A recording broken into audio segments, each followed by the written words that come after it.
ابھی صاحب prime minister صاحب کہتے ہیں کہ روکھی سوکھی کھانی پڑے گی، اب ایک روٹی 4 بھائیوں کو مل کر کھانی ہوگی. ابھی شکیل رامے صاحب نے بھی 2-3 پوائنٹس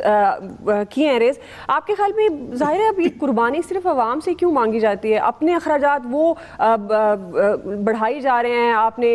ہیلتھ کے الاؤنس دینے ہیں، مختلف الاؤنسز کی مد میں، اور ٹی اے ڈی اے کے نام پر بہت سارا پیسہ اس مد میں خرچ ہوتا ہے. تو یہ اپنے اخراجات بھی تو ان کو کم کرنے چاہیے، یا عام آدمی ہی سفر کرے گا صرف؟ بہت اچھی بات ہوتی کہ پاکستان کا حکمران طبقہ اور پاکستان کا رولنگ ایلیٹ طبقہ وہ بھی ایک روٹی کو 4 حصوں میں بانٹ کے کھاتا، اور جو ابھی کہا گیا کہ وہ اپنے نان ڈیولپمنٹ ایکسپینڈیچر کو کم کرتے، اپنا حکومتی سائز کم کرتے، ایوان وزیر اعظم، ایوان صدر، ایوان وزیر اعلیٰ، ایوان گورنر ہاؤس جو ہیں ان کے اخراجات کو کم کرتے، تو ہمیں لگتا کہ اوپر کی کلاس بھی جو ہے نا وہ قربانی دے رہی ہے. یہ جو فوج در فوج مشیروں کی، ایڈوائزروں کی پرائم منسٹر صاحب بھرتی کرتے جا رہے ہیں روزانہ کی بنیاد پہ اتحادیوں کو خوش کرنے کے لیے، اس سے آپ کو اندازہ لگا لینا چاہیے کہ یہ حکومت کی معاشی پالیسیاں جو ہیں وہ کس طرف لے کے جا رہی ہیں، اور کس طریقے سے جو فیصلے کیے جانے چاہیے تھے ان سے انحراف کیا جا رہا ہے. آپ کو یاد ہے جب بجٹ آیا تھا تو اس وقت بھی ہم سب لوگوں نے کہا تھا یہ بجٹ مکمل بجٹ نہیں ہے، اس کے بعد منی بجٹ آئیں گے اور قسطوں کے اندر لوگوں کو موتیں بانٹی جائیں گی.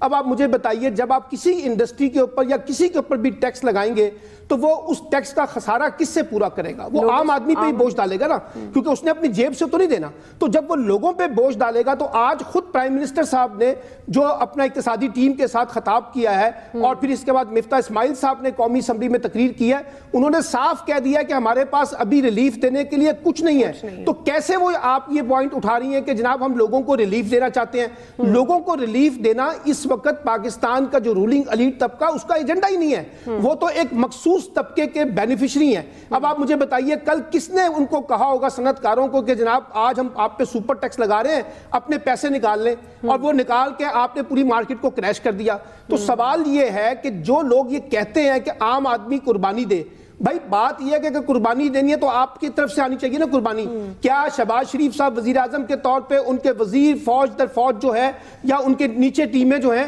کیا وہ واقعی ایک روٹی بانٹ کے کھاتے ہیں؟ یا جس انداز کی پاکستانی سیاست میں لوٹ مار ہے اور جس قسم کی کرپشن اور بدعنوانی ہے، اس کے اوپر بیٹھ کے غریبوں کے اوپر نمک چھوڑنا؟ اب دیکھیں نا، آپ ڈائریکٹ ٹیکسز لگائی جا رہے ہیں لوگوں کے اوپر، زیادہ سے زیادہ ڈائریکٹ ٹیکسز ہے عام آدمی کے اوپر، زبردستی جبر کی بنیاد پہ آپ ٹیکس لے رہے ہیں. جہاں آپ کو ڈائریکٹ ٹیکسز لگانے ہیں وہاں آپ سیاسی سمجھوتے کر لیتے ہیں، وہاں آپ مختلف لوگوں کو کمپنسیشن کرتے ہیں اور اپنے سیاسی سمجھوتے کر کے پھر اپنی معاشی پالیسی. اور پھر آپ دیکھیے آئی ایم ایف کے بارے میں، بھائی یہی تو کہتے تھے نا کہ آئی ایم ایف جو عمران خان صاحب کی حکومت نے معاہدہ کیا وہ پاکستان کی سلامتی کے خلاف ہے، پاکستان کے لوگوں کے مفادات کے خلاف ہے. اب جو آپ معاہدہ کرنے جا رہے ہیں وہ کیسے پاکستان کے لوگوں کے مفادات کے بالکل ان کے مطابق ہے؟ یہ سوال، یہ کانٹرڈکشنز ہے نا. پھر آپ کل کہتے تھے کہ جناب ہم تیل کی قیمتوں میں اس لیے اضافہ کر رہے ہیں کہ آئی ایم ایف کے ساتھ عمران خان نے معاہدہ کیا ہے، پھر کہتے ہیں نہیں وہ تو عالمی مارکیٹ میں تیل کی قیمتیں بڑھی ہیں اس لیے کرنا پڑ رہا ہے. کبھی اچھا پھر آج وہ کہہ رہے ہیں کہ جناب ہم تو جو ہیں وہ لوگوں کو ریلیف دینا چاہتے تھے، لیکن یہاں پہ پاکستانی معیشت جو ہے